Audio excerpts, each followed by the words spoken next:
en terroristaktion i Sverige. Så det är inga lätta avvägningar. Du, alliansregeringen tog ju fram en vitbok 2012 som också landade i då att den här sekretessen ska fortsätta att gälla. När går den där tidsmässiga gränsen då? År 2000, ja då fanns det när du var minister, 2012 då fanns det när alliansregeringen satt. När passeras gränsen för när offentligheten kan lättas på? Ja, nu är jag ju bara en enkel advokatförfattare för tiden så jag kan inte göra något exakt datum. Men man kan säga att när transparensen överväger skadan för de enskilda personerna och kanske minst man fortfarande säga på samhällsmetoder, men de har ju försvagats avsevärt gentemot Säpo. Då tycker jag att det hela tiden lutar mot att ge en ökad öppenhet. Adam Danieli på Timbro, de svenskar som finns i arkivet, de kan ha släktingar kvar i livet som kanske inte har med det här att göra, kan man tänka sig, men som skulle kunna lida men av att den här informationen kom fram, att man är förknippad med att vara Stasi-agent. Hur ser du på den risken då? Ja, men det är som sagt, det är ju en avvägning mellan olika intressen. Jag skulle vilja säga att integritetsintresset för de personerna, det talar nog snarare för att man ska offentliggöra de här. Så länge människor är i livet så kan både försvara sig och liksom berätta vad som hände, så får man en helt annan situation än fram till då för människor som inte är. Om man öppnar det helt utan att människor kan berätta vad som hände och bara för en släkting jobbade för en ökänd säkerhetstjänst. Så jag tycker inte att integritetsintresset heller är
besökt deras advokater.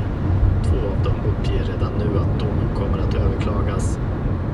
Reporter Simon Andrén. En ny utredning där alla riksdagspartier ingår föreslår att fler brottslingar ska kunna avtjäna straff med elektronisk fotboja istället för att sitta i fängelse. Syftet är att minska återfallen i brott, säger Sverigedemokraten Henrik Winge som har lett utredningen.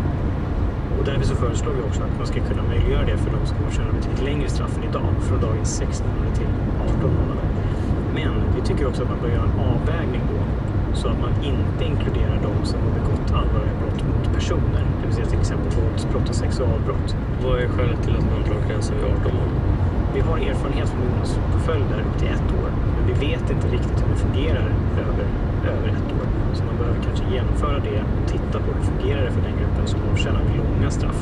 Får det samma positiva effekt då? Fungerar det? Man ska vara medveten om också att det är en betydligt mer ingripande påföljd än vad man tror.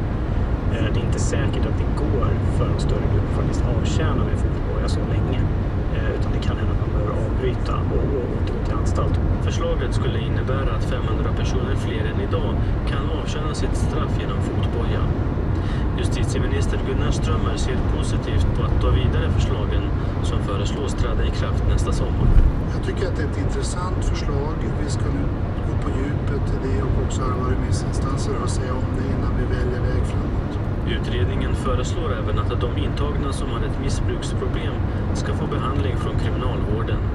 En satsning som minskar risken för att återfalla i brott, enligt Sverigedemokraternas Henrik Winge. Och då borde man, tycker vi, tillgängliggöra den här behandlingen för fler av de intagna. Och därför föreslår vi att kriminalvården ska få uppdrag att göra det. Och att man också ska samordna då vårdkedjan bättre så att en sån behandling kan fortgå även efter att man friges. Reporter Hiva Abdelsadeh. Det här är 5:45 Eko till P1. Om en liten stund hör vi om krav på bättre kollektivtrafik till och från Arlanda flygplats. Men först gäller det de pågående budgetförhandlingarna, för där har Jämställdhetsmyndighetens framtid diskuterats enligt vad Ekot erfar.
VD har fått sparken enligt uppgifter till Ekot. Detta efter den senaste tidens turbulens kring Polestar och bolagets miljardförluster.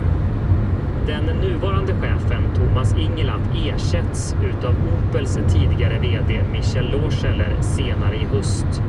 Enligt ett pressmeddelande så ska Ingelat ha valt att avgå, men enligt uppgifter till Ekot var det istället så att han nyligen fick beskedet att han tvingas lämna sitt jobb som VD för Polestar som har sitt huvudkontor i Göteborg. Det sker efter en svår tid för bolaget med bland annat miljardförluster, flera personalneddragningar, senast på runt 350 personer här i Sverige och dessutom en försenad årsredovisning som nu har lämnats in. Värdet på bolaget har också rasat sedan börsnoteringen. VD-bytet är en av flera förändringar som nu sker i ledningen av Polestar. Och allt det där sammanfaller med att en ny ordförande tillträder, Winfried Wahland. Enligt uppgifter till Ekot så var det inte helt oväntat att Ingelath skulle få gå. Men beskedet kan ändå beskrivas som ett hårt slag mot honom. Han har varit vd sedan bolaget startades för 7 år sedan. För Polestar så återstår nu många utmaningar och svårigheter, även om läget ser lite bättre ut nu när till exempel 2 nya elbilsmodeller nyligen lanserades. En av flera frågor som kommer bli aktuella framöver, det är ytterligare finansiering utav bolaget. Så det blir ingen lugn start för den nya vdn i alla fall. Och det återstår att se om man lyckas få bolaget att växa så snabbt som planen är. Reporter Viktor Jensen, som för övrigt har sökt både den sparkade vdn och den nya vdn för en intervju, men utan någon större framgång. Näringslivet oroas över att Arlanda tappar i konkurrenskraft jämfört med andra nordiska flygplatser. Daniela Waltfogel, som är vd vid Stockholms handelskammare, tror att bättre kollektivtrafik till och från Arlanda skulle vara bra. Det som det samlade näringslivet vill är att man stärker upp kollektivtrafikmöjligheterna till Arlanda och att man sedan investerar i Arlanda och investerar i nya direktlinjer till viktiga tillväxtmarknader så att vi får en flygtillgänglighet värd namnet. Som Ekot har kunnat berätta kommer Arlanda-frågan allt oftare på tal i företagskretsar. Arlanda tappar mark, framförallt mot Köpenhamns flygplats Kastrup. Frågan anses vara så pass allvarlig att Stockholmsregionen nyligen höll ett möte med företrädare för både politiken och näringslivet. Regeringens samordnare för Arlanda, Peter Norman, presenterade då delar av en rapport om hur flygplatsen kan återta förlorad mark. Och en nyckelfråga är tillgängligheten. Daniela Waltfogel på Stockholms handelskammare igen. Ja, men vi har ganska få kollektivtrafikresenärer idag och problemet är att det är helt...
Stora tv-spel utvecklas i Sverige. Peter Lübeck på spelorganisationen Game Habitat säger att spelet utvecklas i Malmö borde jämföras med att en storfilm som till exempel Star Wars spelades in i stan. Det här är ju minst lika stort. En franchise som Star Wars älskas av så många personer och för många är det den största drömmen man har att få jobba med det. Och det leder till att det samlas också några av världens bästa spelutvecklare i Malmö. Och där ser vi ju ett enormt värde för Malmö och för regionen i att det kan bli en grogrund för nästa stora spel och nästa stora franchise som kan skapas från grunden här. Och Henrik, det här spelet då, hur har det mottagits hittills av spelfantasterna? Ja, vi kan börja med hos recensenterna så råder det i alla fall lite delade meningar om det här spelet. Och än har ju inte spelet släppts då, men ganska många har betalat extra då för att få tillgång till spelet redan nu. Och en av dem är Lazaro Donato från USA som gillar att det är ett så kallat open world game. Det innebär att man som spelar då fritt kan utforska spelmiljön. Yeah, I have my lags here and there. It's a brand new game, so it's going to have its bugs here and there. But I've always wanted to have an open world Star Wars, and this is giving me what I've wanted. Just a normal person that lives in the universe to get by instead of these superheroes. I love that aspect of the game and I can't wait to get back in. Lazaro Donato säger också här att det varit några buggar i spelet men att han nu ska skynda sig tillbaks in i Star Wars-världen. Henrik Berg på Kulturnytt. Och nu ska vi över till Radiosporten och Samuel Selén. Det svenska herrlandslaget i fotboll har presenterat truppen för de kommande matcherna i Nations League. Förbundskapten Jon Dahl Tomasson har bland annat valt att ge supertalangen Lukas Bergvall chansen i A-landslaget. Samtidigt saknas 3 veteraner i truppen i form av lagkapten Victor Nilsson Lindelöf, Emil Forsberg och Robin Olsen, alla på grund av skador. Of course, we have experienced players, which are really disappointed they're not here for us, but also for themselves because they're injured. Azerbaijan och Estland är Sveriges motståndare i nästa vecka. I appen Sveriges Radio Play kan du höra hur det svenska fotbollförbundet svarar på den hårda interna kritik som fotbollsmagasinet Offside presenterade tidigare i veckan. Där förbundet anklagas för härskarteknik, toppstyrning och bristande kompetens. I kvällens Sportextra i P4 fokus på Paralympics som invigs i Paris. Vi djupdyker ner kring allt du behöver veta om spelen. Tack för det. Det har varit ovanligt varmt för årstiden på många håll idag och även imorgon ser det ut att bli rejält varmt. Men sen ser det ut att vända, säger meteorologen Linnea Renvidskog. Redan torsdag kväll, natt till fredag, har vi betydligt svalare luft som drar in västerifrån och i samband med det också ganska rejält med skurar och åska. Ja, sommaren har gjort en storstilad och med en högst tillfällig återkomst i de södra delarna av landet. Idag har det varit mellan 20 och 25 grader i mellersta och södra Sverige och under morgondagen blir det ännu varmare. Men någon sådan värme efter torsdagen finns inte i sikte på SMHIs prognoskartor. Men är det bara att vira om sig halsduken och dra upp jackkragen nu då? Eller finns det ändå hopp om värme även i september? Ja, absolut. Vi har historiskt sett haft en del septembermånader där vi faktiskt haft ganska höga temperaturer, i alla fall de första dagarna av september. Reporter Magnus Liljesköld. Vi ska väl ta vädret lite mer i detalj då. Ikväll så blir det fortsatt soligt på många håll. Imorgon sen Götaland, växlande molnighet under eftermiddagen, skurar med lokalt kraftig åska, 22 till 28 grader. Svealand, växlande molnighet på eftermiddagen, i väster skurar med lokalt kraftig åska, 18 till 25 grader. Södra Norrland, sol och lite lätta moln, under eftermiddagen en del skurar, 18 till 25. Norra Norrland, sol med lätta moln och 17 till 22 grader. Producent Maria Grandin, jag heter Per Edberg. Nu är det dags för USA-podden. I pledge to be a president who seeks not to divide but unify. We did it, Joe. The Electoral College has spoken. We will not let them silence your voices. Now is when the real work begins.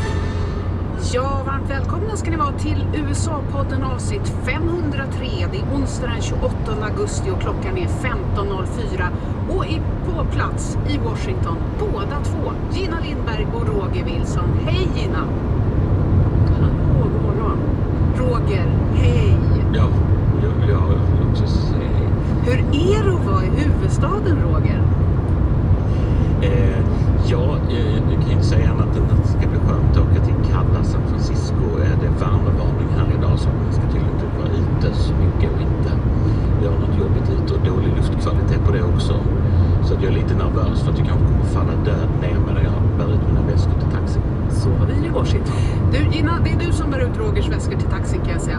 Absolut. Hörrni, ja det händer grejer runt Donald Trump. Igår meddelade den särskilda åklagaren Jack Smith att han lägger fram ett nytt och nu omskrivet åtal mot Trump som rör stormningen av kongressen och försöken att omkullkasta valresultatet 2020. Och så har Trump fått stöd av 2 profilerade och kontroversiella före detta demokrater. Allt det där ska vi prata om. Men i vår podd i fredags, Roger, då sa du att du tänkte hålla lite extra koll på Robert F. Kennedy Jr. Och det fanns det ju verkligen anledning att göra. För några timmar efter att du hade sagt det så meddelade han att han hoppar av försöken att bli president och ställer sig bakom Donald Trump. It's with a sense of victory and not defeat that I'm suspending my campaign activities. Not only did we do the impossible by collecting 1 million signatures, we changed the national political conversation forever. Ja du Roger, han hoppar av med en känsla av seger ändå, för han har minsann förändrat det politiska samtalet för alltid. Varför hoppar han av? Han hade en annan känsla också, det var ju att han hade blivit censurerad. Han blev ju till exempel inte inbjuden till någon presidentvalsdebatt. Då hade man i CNN en regel om hur många delstater man var tvungen att vara registrerade, och det nådde han inte upp till. Han tycker överhuvudtaget att det var i Fox News som gett honom utrymme, sa han. Eller han har sagt det i en annan intervju. Hans kandidatur också ifrågasatts rättsligt av demokrater i flera delstater. Bland annat då har man försökt stoppa honom eftersom han använt fel hemadress på sin ansökan då om att komma med på valsedeln i diverse delstater, bland annat Georgia. Så att det fanns väl också den här känslan av att han känner sig förbisedd, och nu var det här det sätt han hade kanske för att kunna få ett inflytande i presidentvalet. Det stod ju klart ganska tidigt att han inte hade en riktigt rimlig chans att vinna det här presidentvalet. Men Gina, är det en skräll att han ställde sig bakom Donald Trump? Han är ändå en Kennedy, alltså det är ju det som betraktas som USAs allra finaste politiska klan. Ja, men det har varit en lång resa det här. Han är ju tidigare demokrat, men numera väldigt, väldigt kritisk till hela demokratiska partiet, till deras politik men också deras metoder. Han ägnade ju väldigt stor del av det här talet åt att prata om demokraterna och hävdade att valsystemet är riggat, det är orättvist. Han tog upp att demokraterna har ju lagt ner mycket resurser och kraft på att försöka stoppa Kennedy rent juridiskt i olika delstater genom att överklaga beslut och ifrågasätta om han har rätt att stå på valsedeln och sådär. Så att hans agg mot demokraterna är starkt, och det framgick med all tydlighet på den här presskonferensen. Och kanske är det det som är mer avgörande än hans närhet och kärlek till republikanerna. Han är liksom mer antidemokraterna än vad han är pro-republikanerna. Men sen går ju han och Trump om något i vissa frågor, långt ifrån alla, men i vissa politiska frågor. Men familjen Kennedy, de tar ju avstånd från Robert Kennedy. De gick ut med ett pressmeddelande direkt. Medan presskonferensen fortfarande pågick så gick de ut med ett pressmeddelande och sa att det här är ett sorgligt slut på en sorglig historia. Mm. Trump däremot, han tackade och tog emot Kennedys stöd under ett möte i Arizona där också Robert F. Kennedy Jr. deltog, och så här sa Trump där. His candidacy has inspired millions and millions of Americans, raised critical issues that have been too long ignored in this country, and brought together people from across the political spectrum in a positive campaign grounded in the American values of his father, Robert Kennedy, a great man, and his uncle, President John F. Kennedy. Ja, det är inte så vanligt att man hör sånt här jubel för en demokratisk politiker som det var för Kennedys pappa här då. Men du Roger, vad är det de här två kandidaterna, Kennedy och Trump, vad är det de lovar varandra? Ja, men i utbyte då mot Kennedys stöd till Trump så har Trump redan gett Kennedy en plats i den här liksom övergångskommittén, den som ska förbereda Trumps inflytt i Vita huset och maktövertagandet om Trump vinner valet. Så där har han fått en hedersplats redan. Trump har också lovat att inte ta mot presidentkandidater, bland annat sig själv också. Och i samband med det så har han också lovat att släppa resten av de hemligstämplade dokument som finns kring mordet på John F. Kennedy. Och sen har han också lovat att inrätta ett sorts råd som ska se över orsakerna till olika diagnoser, kroniska sjukdomar, det gäller autoimmuna sjukdomar, det gäller autism och liknande.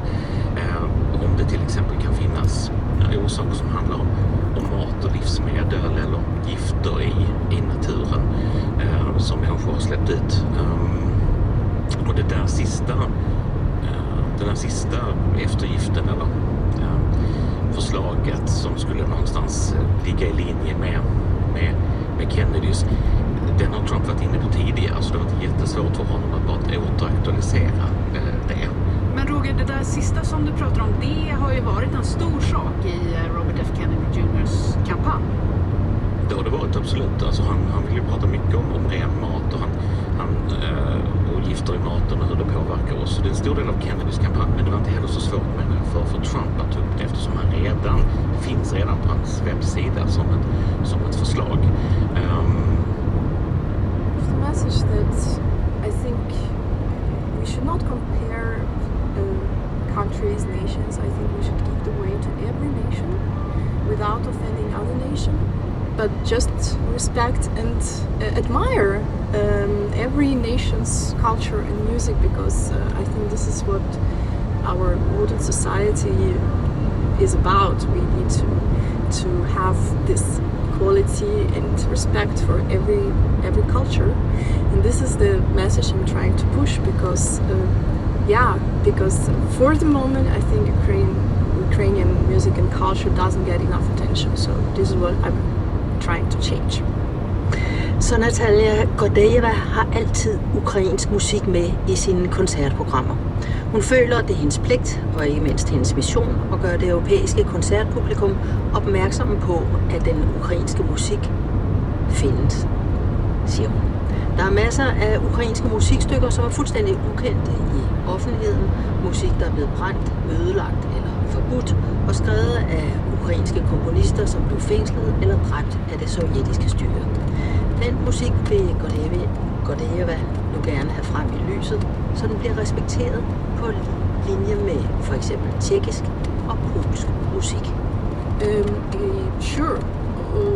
I think that there are many pieces that deserve a lot of attention and admiration that are absolutely unknown to the public. And those are pieces that were burned or destroyed or banned, written by Ukrainian composers that were imprisoned, killed, shot by Soviet Union authorities. And we have even a sermon for that in Ukraine. It's called the Shooted Renaissance. And I think that my duty, also the duty of my colleagues, is to persuade and maybe inspire audience and colleagues and musicians in Europe with our art, with our skills, that this music is worthy and that it should be played much more. And it's their quality music, it's really talented music, and Ukrainian names should be the same